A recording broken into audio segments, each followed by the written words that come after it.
प्यारे विद्यार्थियों, आज हम 9वीं कक्षा की हिंदी पुस्तक अक्षितिज भाग 1 से कविता नंबर 8 जिसका नाम है यमराज की दिशा और जिसके कवि हैं चंद्रकांत देवताले जी।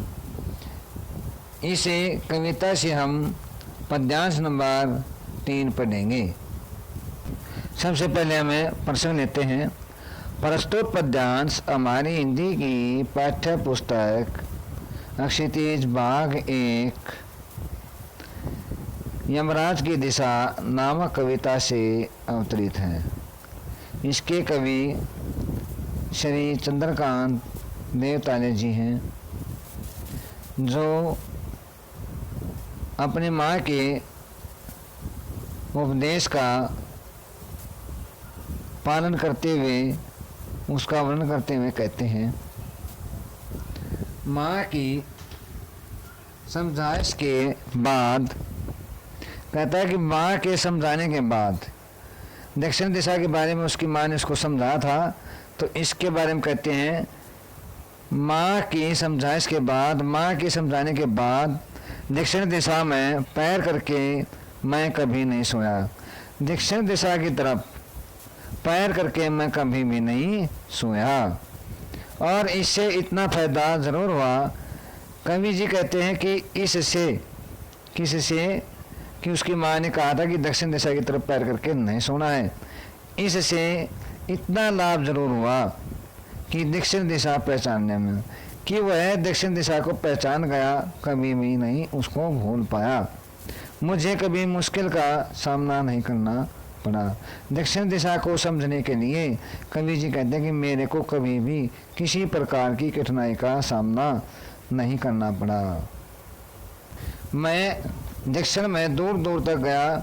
कवि जी कहते हैं कि मैं दक्षिण दिशा में यात्रा के लिए दूर दूर तक गया और मुझे हमेशा माँ याद आई। और कहता है कि मेरे को सदा जब मैं दक्षिण दिशा में यात्रा कर रहा होता था तो मुझे मेरी माँ याद आती थी। दक्षिण को लांघ लेना संभव नहीं था। कवि जी कहते हैं कि दक्षिण दिशा को पार करना, लांघना संभव नहीं था। होता छोर तक पहुँच पाना। कवि जी कहते हैं कि मैं यात्रा के लिए बहुत दूर तक गया, लेकिन उसका दक्षिण दिशा का के किनारे पर पहुंचना असंभव था, वहां तक मैं नहीं पहुंच पाया। तो यमराज का घर देख लेता।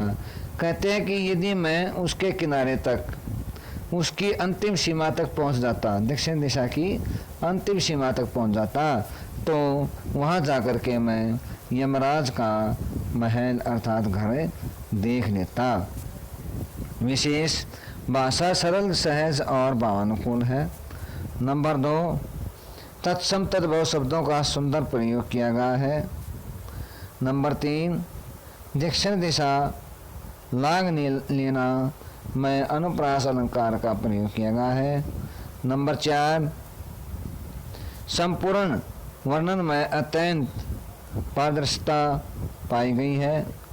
नंबर अगला, अविदा शब्द शक्ति का सुंदर प्रयोग किया गया है।